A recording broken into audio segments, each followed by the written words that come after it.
اگر میری 10 بیٹیاں بھی ہوتی تو میں ایک کے بعد دوسری سے تمہارا نکاح کر دیتا، کیونکہ میں تم سے راضی ہوں۔ نبی رحمت صلی اللہ تعالیٰ علیہ وآلہ وسلم کے یہ اعزازی اور رضامندی کے کلمات مسلمانوں کی اس عظیم خیر خواہ،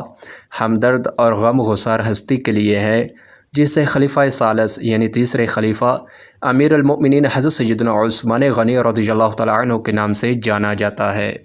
پیدائش: آپ رضی اللہ تعالیٰ عنہ عام الفیل ابرہہ بادشاہ کے مکہ مکرمہ پر ہاتھیوں کے ساتھ حملے کے 6 سال بعد مکہ مکرمہ میں پیدا ہوئے۔ قبول اسلام: آپ رضی اللہ تعالیٰ عنہ ان خوش نصیبوں میں سے ہے جنہوں نے ابتدا ہی میں داعی اسلام صلی اللہ تعالیٰ علیہ وآلہ وسلم کی پکار پر لبیک کہا۔ اسلام لانے کے بعد چچا حکم بن ابو العاص نے آپ رضی اللہ تعالیٰ عنہ کو رسیوں سے باندھ دیا اور دین اسلام چھوڑنے کا کہا، تو آپ رضی اللہ تعالیٰ عنہ نے اسے صاف صاف کہہ دیا، میں دین اسلام کو کبھی بھی نہیں چھوڑوں گا اور نہ ہی کبھی اس سے جدا ہوں گا۔ حلیہ مبارکہ: آپ رضی اللہ تعالیٰ عنہ کا سینہ چوڑا، قد درمیانہ کہ زیادہ لمبا نہ زیادہ چھوٹا، اور خد و خال حسین تھے جنہیں گندمی رنگ نے اور پرکشش بنا دیا تھا، جبکہ زرد خزاں میں رنگی ہوئی بڑی داڑھی چہرے پر بہت بھلی معلوم ہوتی تھی۔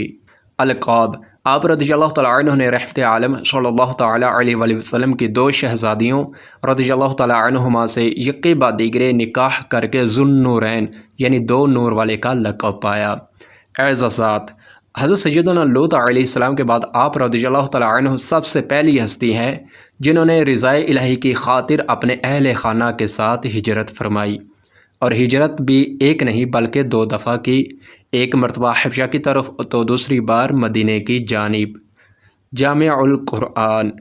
آپ رضی اللہ تعالیٰ عنہ نے دنیا میں قرآن کریم کی نشر و اشاعت فرما کر امت مسلمہ پر احسان عظیم کیا اور جامع القرآن ہونے کا اعزاز پایا۔ آپ رضی اللہ تعالیٰ عنہ نے زمانہ جاہلیت میں بھی نہ کبھی شراب پی، نہ بدکاری کے قریب گئے، نہ کبھی چوری کی، نہ گانا گایا اور نہ ہی کبھی جھوٹ بولا۔ سیرت مبارکہ: ادب، سخاوت، خیرخواہی، حیا، سادگی، عاجزی، رحم دلی، دلجوئی، فکر آخرت، اتباع سنت اور خوف خدا آپ رضی اللہ تعالیٰ عنہ کی سیرت مبارکہ کے روشن پہلو ہیں۔